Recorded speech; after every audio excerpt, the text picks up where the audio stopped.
Coming up next on Passion Struck. So when I look at health optimization and we're trying to help someone optimize their health for high performance and longevity, I have a framework to make it easy to remember called SHIFT. So how do I shift into optimal health? And that stands for optimizing your sleep, your hormones, gathering the insights, which is a combination of lab and wearable data. And then the F is how do I fuel my body? And for that, there's an acronym FLOW, because it's not just food. It's not just the food we eat. It's food, light, oxygen, so how we breathe, and water, hydration. And then the final piece of shift is the T, how do I train? But I don't just mean physical activity. How do I train my body and mind? Welcome to Passion Struck. Hi, I'm your host, John R. Miles, and on the show, we decipher the secrets, tips, and guidance of the world's most inspiring people and turn their wisdom into practical advice for you and those around you. Our mission is to help you unlock the power of intentionality so that you can become the best version of yourself. If you're new to the show, I offer advice and answer listener questions on Fridays. We have long-form interviews the rest of the week with guests ranging from astronauts to authors, CEOs, creators, innovators, scientists, military leaders, visionaries, and athletes. Now, let's go out there and become Passion Struck.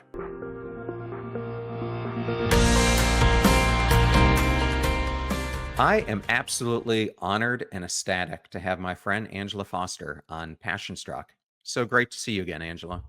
So amazing to be here. Thank you, John. I loved the episode we recorded together on my show and super excited to be here with you today. Yeah, it was absolutely one of my favorites on the podcast tour I just wrapped up. So thank you again for having me. Oh, amazing. It was really popular. I think it's a great opportunity for us to dive into a little bit of your backstory. Can you talk about your childhood, how you grew up, and what led you to want to pursue becoming an attorney?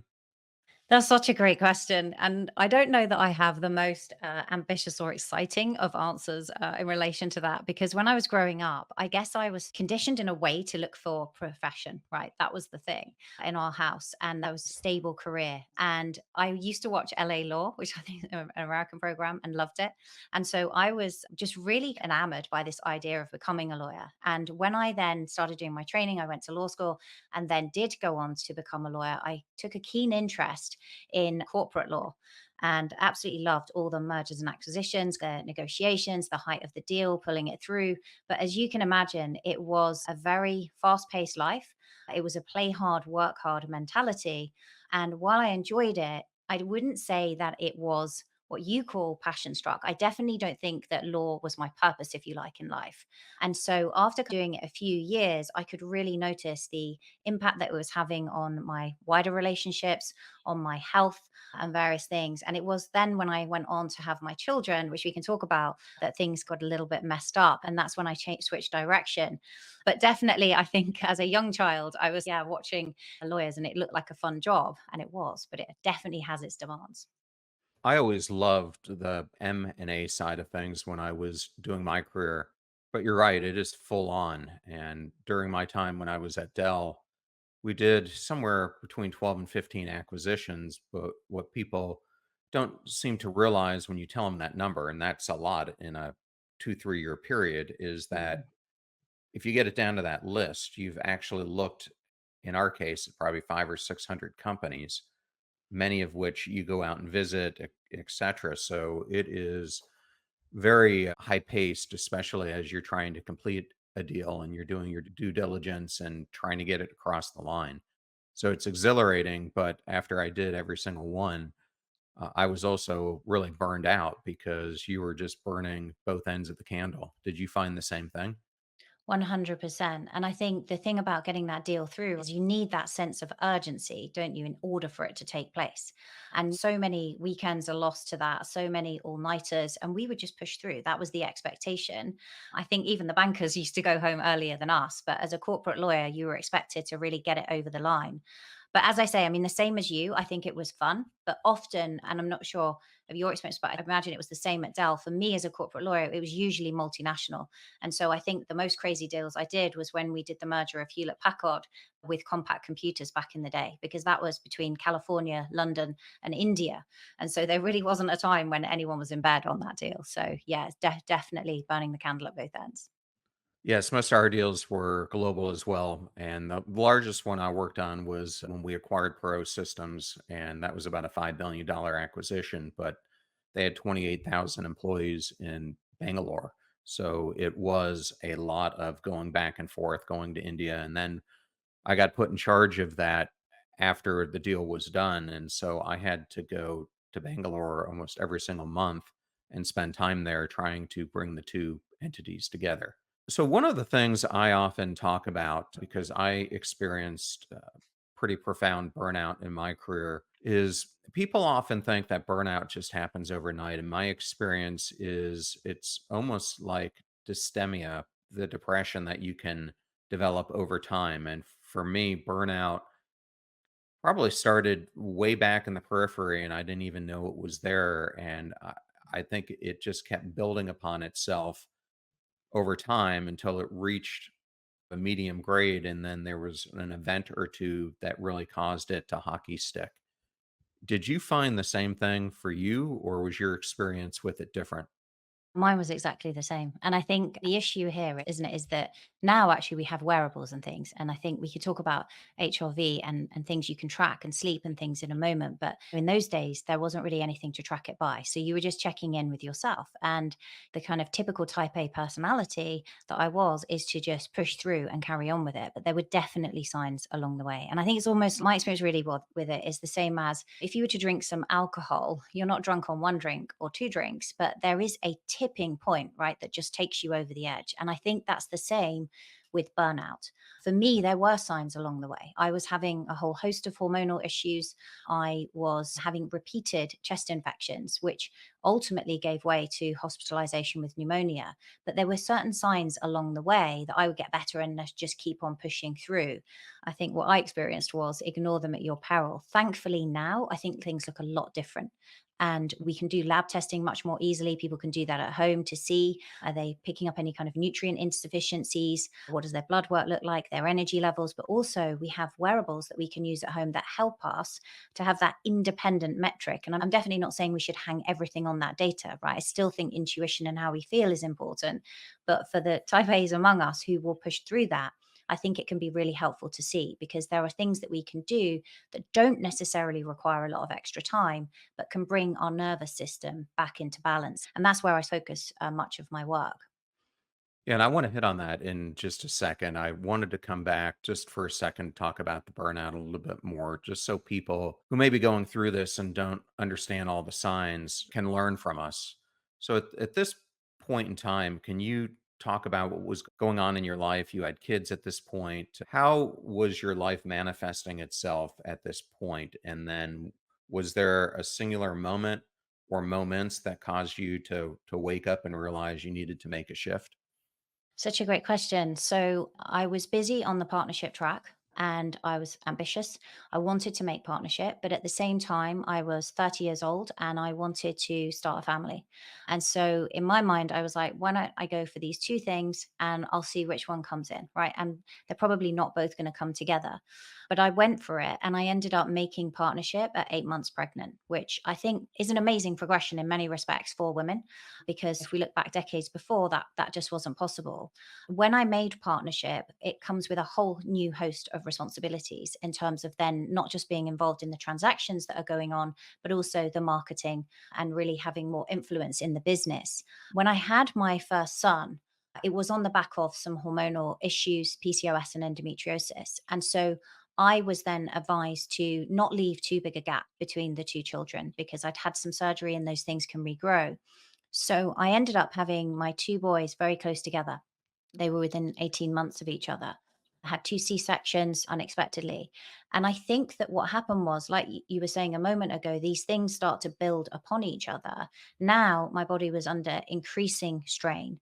But what was also affected was my mental health. So I experienced, quite surprisingly to me, postpartum depression. And it got more entrenched after my second child.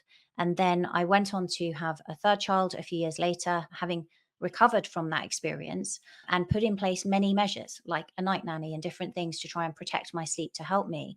But after my third child, my mental health really took a dive for the worse. And that's when I experienced quite debilitating postpartum depression that was later diagnosed as major depressive disorder. And when my daughter was 2 years old, that's when I was really struggling. And I was on multiple medications, both antidepressant and antipsychotic medication to control for what were bipolar episodes. And so I was really struggling with both the highs and the lows of my mood. And at that point, John, honestly, it felt like I had created this prison in my own mind because I didn't want to be with my thoughts. I wasn't quite sure what to do. I was having therapy, but I wasn't really progressing. But I also had these three beautiful children that I didn't want to leave without a mother. And so I felt very trapped. And that's when it then had an effect, I believe, on my immune health. And so what started as flu turned into pneumonia and eventually ended up with hospitalization. And that, unfortunately, was the rock bottom for me. Although in many respects, now I look back on it with gratitude because actually it was probably the most fortunate thing that happened because it gave me that opportunity to reflect and think about where I was and how I really wanted to live my life with intention and with passion, which is what you talk a lot about. At that point, I couldn't see the passion side of it. I just knew that I wanted to live with intention and to be there for my children and to see them grow up. And that sparked the career change and change in direction for me. Thank you so much for sharing that. And to me, it's really interesting because I liken it to you're standing there on a chasm and you see this life ahead of you and the dissatisfaction it's going to cause you. And you see this life that you could have on the other side. But oftentimes we don't see a bridge on how to go from point A to point B. And it gets very difficult. So people get stuck because they can't muster the courage or the self introspection to really learn who they are to make that leap. What would be some of your recommendations to the audience for what you did and what you might recommend to others to do if they're in that exact position? I think that one of the biggest things that I found, and I find through working with people that helps success in every area of life, is to really connect with what is valuable to you, with your highest values. For me, in that moment in the hospital, when I was faced with potentially actually what they thought was they were preparing a bed in intensive care. I was neutropenic. My white blood cell count was so low. I'd had a CT scan. I had viral and bacterial pneumonia across both lungs. So the outcome at that point didn't look good. And I remember looking at my phone because I was on my own. The crazy thing was, I'd been trying to run away from myself. And then here I was only with myself. And ultimately, that's who we're going to end up with, right? That's who we spend time and that's where the end is. And so I looked at my phone and I was looking at photos of my children and I connected with such a deep sense of love for them. They were my guiding light. And I realized what I valued the most. And I was like, I want to see my children grow up. I want to stop these crazy thoughts of suicide and things in my head and reconnect with my family. And it was this overwhelming sense of love. And so that then became my guiding light. I'm going to get really well, mentally, physically, spiritually well for my children. And I think if you can find what you truly value, that becomes your compass to guide you. And that helps you then take the next step. I couldn't see the full path at that point to healing myself, to ending up launching the business that I have today and the podcast. But it was just taking that next step that was really fully in alignment with me and what I valued in life. Thank you so much for sharing that. And one of the things that I often talk about is people ask me, what do I mean when I say you need to be intentional about what you do? And to me, it's this whole concept that you have to be conscious and how you're aligning the actions that you're taking, the choices that you're making with your values, your ambitions, and your aspirations. And people think that they're each one of those is on its own island. And I have found that you have to get those aligned and that they're actually interdependent on each other. Do you find the same thing? Yeah, I absolutely do. I think you make such a profound point there, and I love your work. I loved interviewing you. I love your book. I think they need to come into alignment. The way that I talk about this concept of biosyncing is very similar, but insofar as it's syncing with you, with your goals and dreams, the things that you value the highest, and the future you, if you like. Who are you stepping into? Because the present is very quickly becoming the past. So we need to look ahead and sync with that person and ask ourselves the question, am I being or am I at least becoming the best version of me. And I think that when those things begin to line up, you just feel so much more in flow and you feel more congruent with things. And that in turn helps your health and your nervous system. There's also lots of things we could talk about that you can do from a health and nervous system perspective. But that, in my experience, brings you into balance because otherwise you're pursuing one thing potentially at a cost to another. And so for me on that journey, it was about how can I make things come into alignment so that I can focus on myself and my self care and value myself and my children and still go on to have a career, enjoy life to its fullest. And I truly think when you bring those threads together that you speak about, John, that it's possible. And also, it's just the most fun way to live your life. Yeah, I completely agree. One last thing before we go into more about biosyncing, I did want to ask is when you were at this lowest point that you found yourself, what was your sense of personal significance? Did you feel like you mattered at that point? And and if you didn't, how did that manifest itself? Because I think unmattering is something that so many people feel right now. I didn't. It's quite an emotional question to ask. I didn't feel like I mattered. I realized I mattered when I was in hospital and my kids came to see me. I realized how much I meant to them and how much they needed a mother. And my relationship with my husband, who I met at university and I'd been with a very long time. Fortunately, he's my soulmate. And so it started to bring things back in perspective. But at the time that I was really struggling with my mental health, I honestly felt that if I could release my family from me, they would be better off without me. And that was a hard place to find myself in because I felt that I was the broken piece, if you like. And I think that I wasn't valuing myself and I'd lost my way.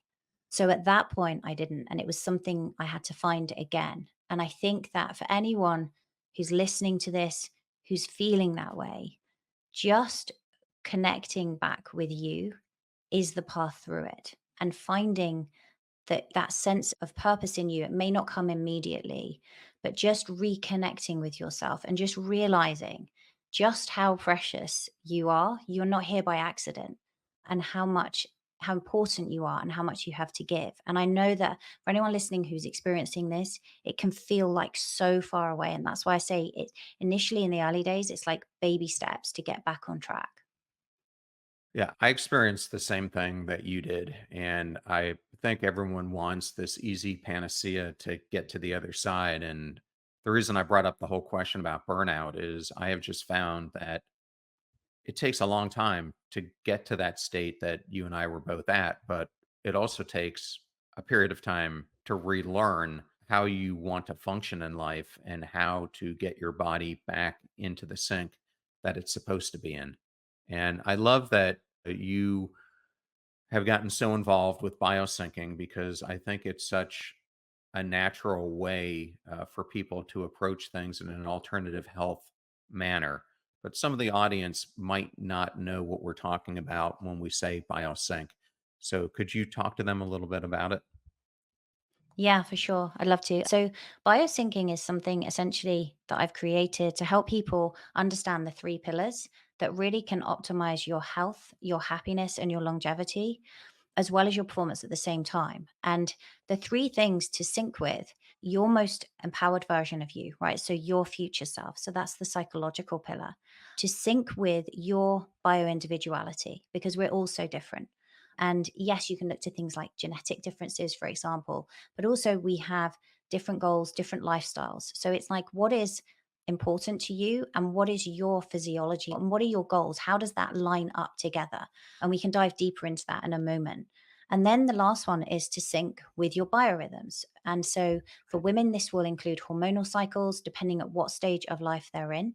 For all of us, it involves syncing with the circadian rhythm, which is one of the cornerstones of health and longevity.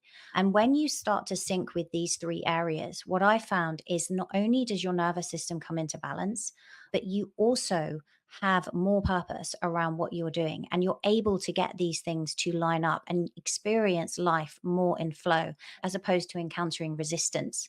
Now, I'm not saying we don't encounter resistance. I know we all have that along the way, but what we're really trying to do is to break through those barriers and overcome any resistance and bring ourselves into balance. So those are really the three pillars: your bioindividuality, your future self, and your biorhythms. And it's interesting as I was researching this before I came on the show, I was surprised to find that there are some really famous people who have implemented biosyncing into their lives. And I'll just name a few: Meryl Streep, Orlando Bloom, Cher, Sasha Cohen, your former Prime Minister Margaret Thatcher, Willie Nelson, Sting, John Travolta, and Madonna, just to name a few, have found value in the work that you're doing. So, what you mentioned those three components. If someone wants to start using this, where do they find their starting point? That's such a great question. I think the best starting point is to first think about, what do you really want? Like, what do you really want, and not hold back? And look at yourself in the future. Stephen Covey talks about this. Many people have talked about this over the years, is really understand, what do I really want? Not what do I think I can have, right? Or I think I can achieve. What do I really want in life? What's important to me? And not hold back. And sometimes that takes a few drafts, right? Because almost we have been conditioned to hold ourselves back and not believe things can be possible or that they're for someone else. And so once you establish what you really want your life to look like, the second step then is to think, okay, who do I need to become in order for that to be true?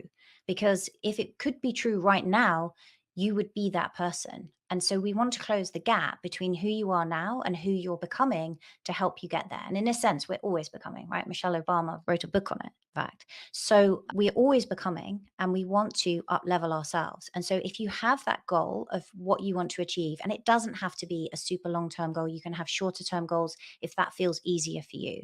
But then it's about looking at, okay, who do I need to become in order for that to be true?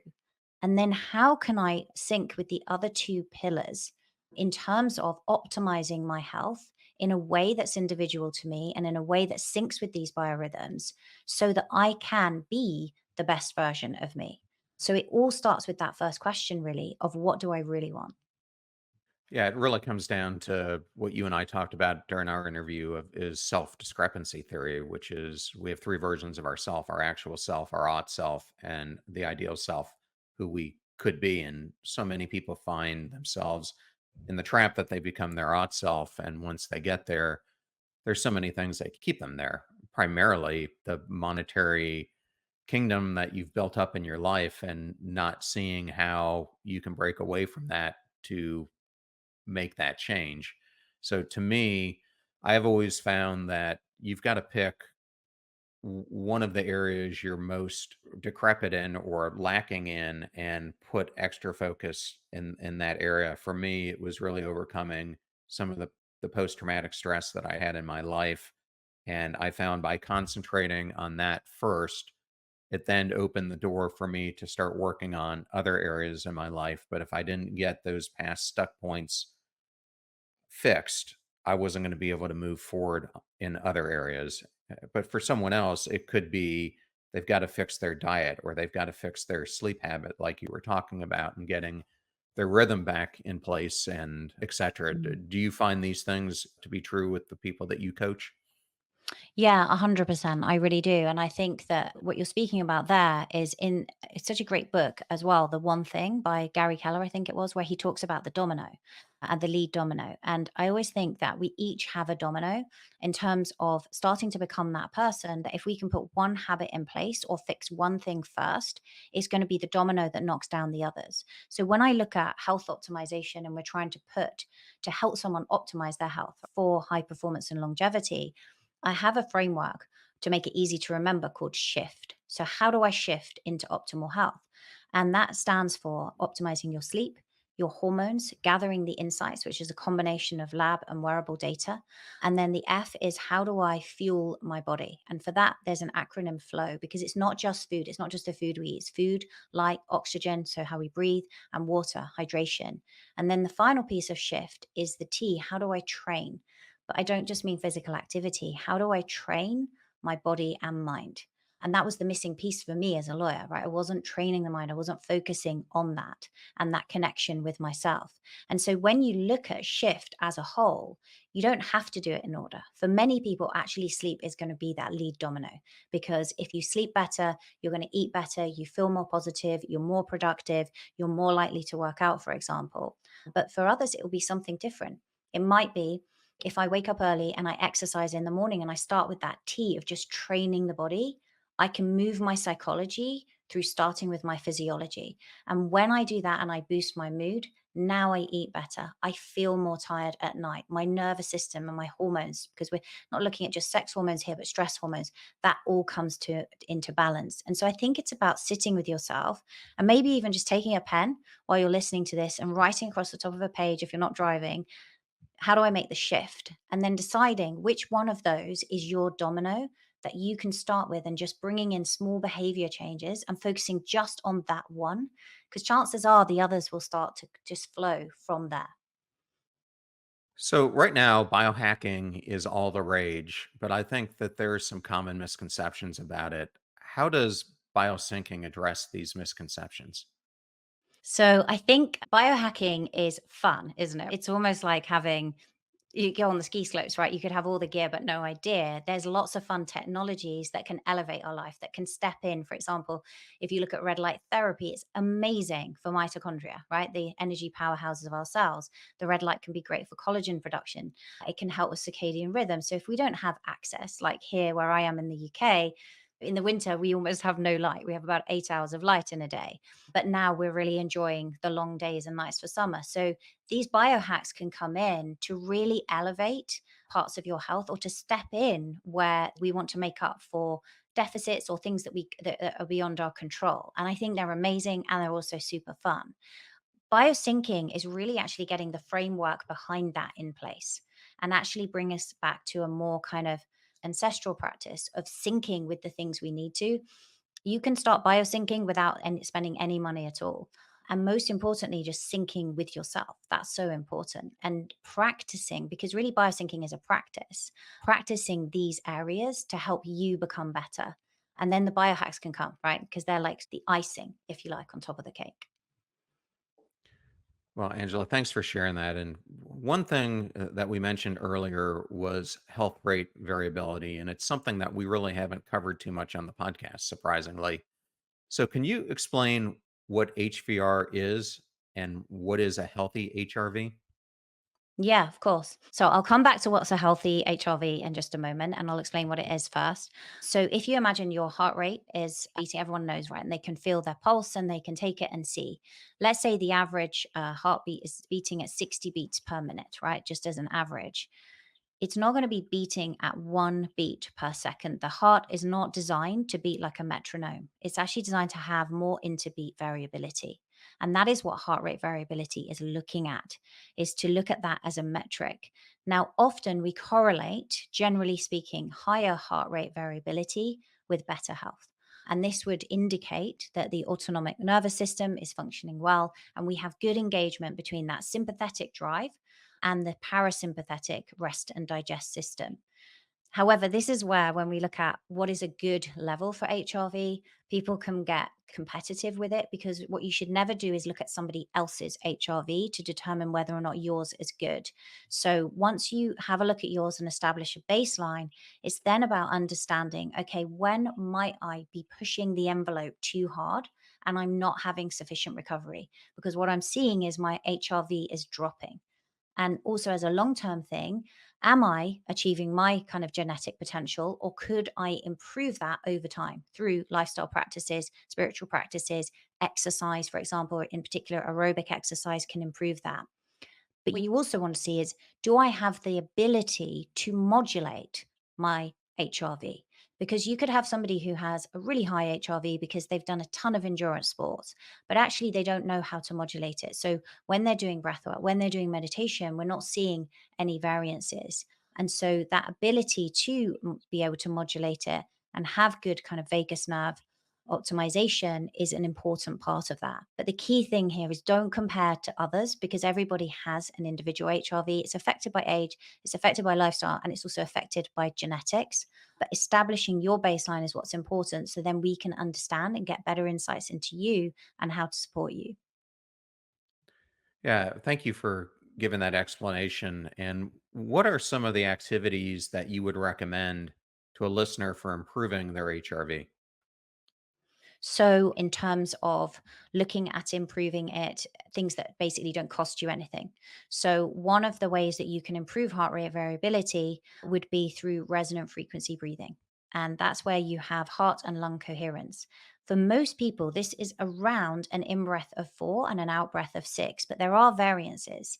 And there are some great free apps that you can use. There's one by, I think, a company called Awesome Labs, where you can like program in and it has like a bubble so you can breathe in and out and help you to find your resonant frequency. And if we look at the work of Dr. Leah Lagos, what's most important here is actually understanding how you feel. Do you feel that you're coming into balance?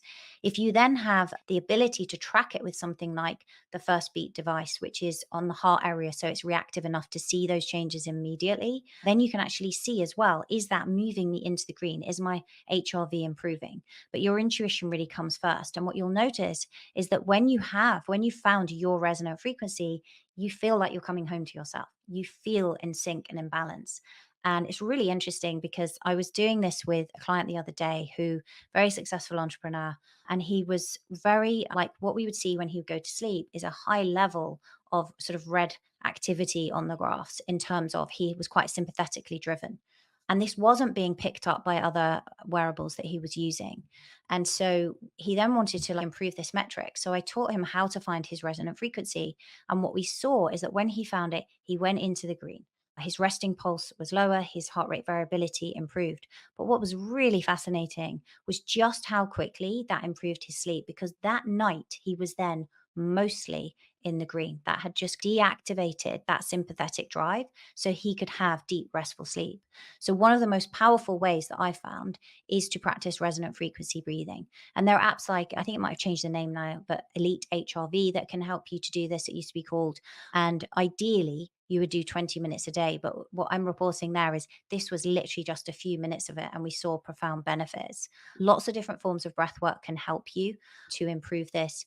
Becoming more present is also really important. So you're not under too much strain. What I've seen is that sympathetic drive can be very high individuals when they're doing a lot of task switching.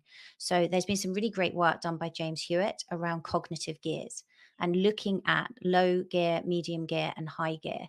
A bit like when we're looking at fitness, if we want to improve our aerobic health, we can look at heart rate zones. And if we were always in that middle zone 3 of just going out for a regular run every day, we'd have a high stress burden.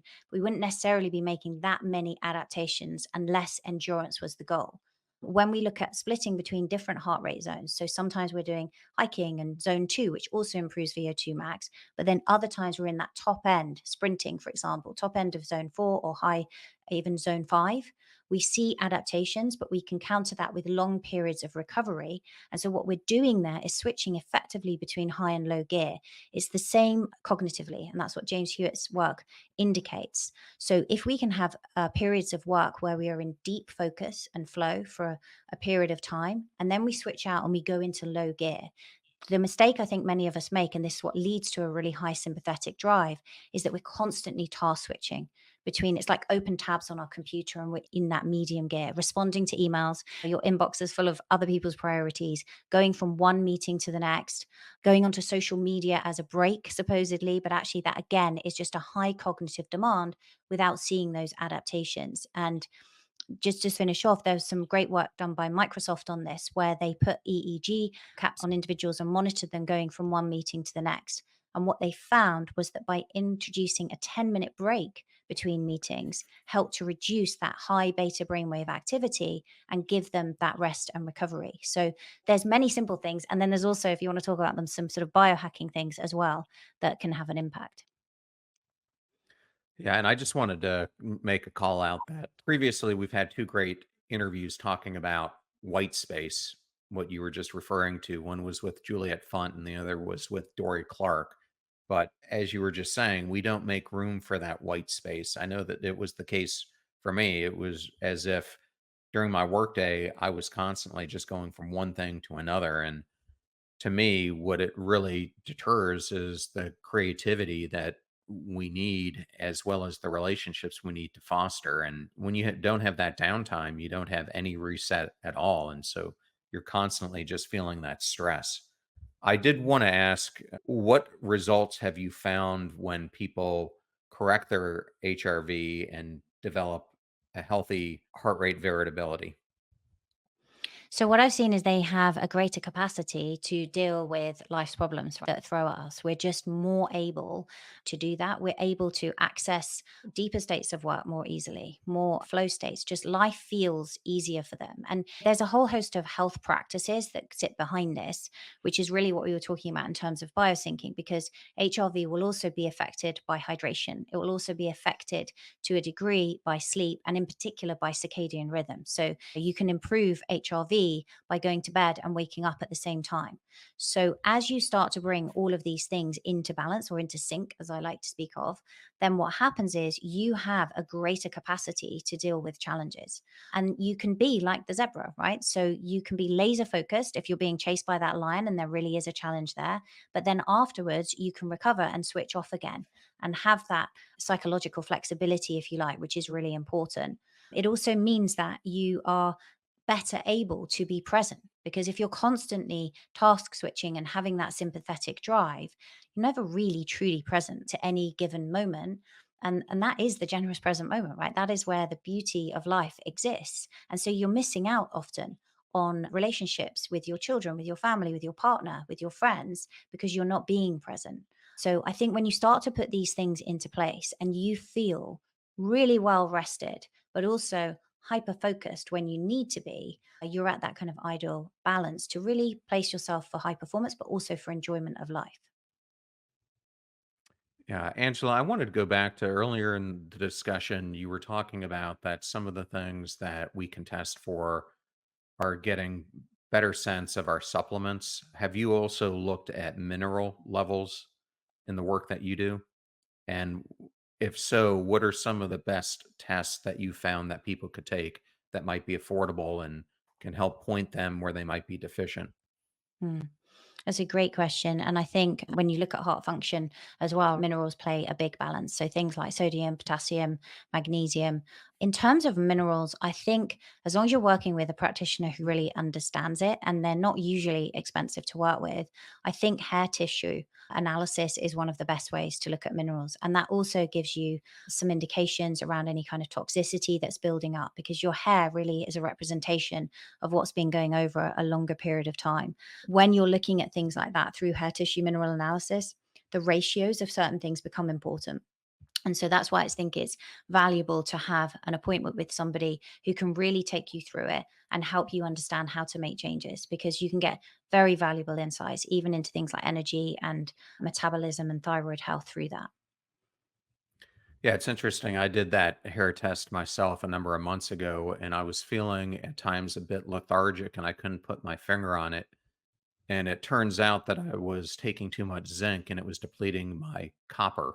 And so I had to back way off the zinc, add copper, and it after a few weeks it completely changed how my whole body was functioning. Amazing. So, Angela, you've got a great podcast. I was hoping you might be able to share a little bit about it. So, if the audience isn't aware, my episode is a great starting point. I'll plug that. But can you share a little bit more about your show and what got you started doing it? Yeah, of course I can. Thank you, John. And the episode we recorded together, obviously, I'm completely is an amazing episode and super popular. I absolutely loved having you on. So definitely come and check that out. The podcast is High Performance Health. And essentially, it is me chatting to experts and soon to be launched some of my own personal content as well. But really, it's about how can we optimize our health for high performance in life. And so that's the premise of the podcast. It was something that I started back in 2019 when I was really some way down my own journey of optimizing my health and performance. And I got to this point where I'd come away from my legal career.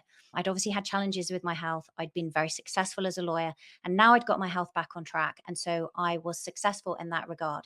And so I really wanted to bring these two worlds together. I was like, there must be a way of having sustained high performance and optimal health at the same time. And that's when I began to learn that actually optimal health is the premise, is the basis. It's like the tectonic plate, really, of all our goals. It is the basis of sustained high performance in business and in life. So that's when the High Performance Health podcast was born. And every week I interview experts across the world on their areas to give you unique insights and the practical skills to implement to help you really optimize your health for high performance. And we did a great episode together just on that. Thank you for sharing that. And if people want to learn more about you, where's the best place beyond the podcast that they should go? So you can go to my website, which is Angela Foster Performance. And also you can connect with me on social media. I'm probably most active on Instagram, which is Angela S. Foster. Angela, it was such an honor and joy to have you on here again. It's always so nice to catch up with you. Thank you so much for being a guest.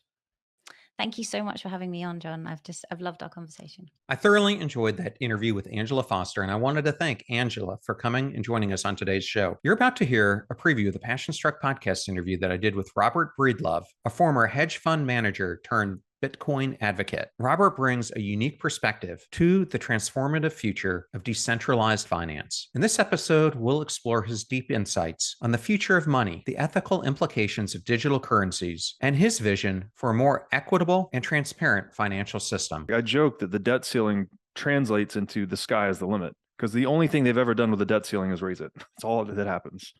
Debase the currency, raise the debt ceiling. It's a cycle as old as time. When you understand that the debasing currency is violating those ownership claims between individuals and assets, you're debasing the purpose of civilization, really, which is just to preserve, what do they say? Possession is 9/10 of the law, right? I talked to a brilliant attorney. He makes the point that 100% of the rule of law grounds out in private property. It only exists to resolve disputes over resources.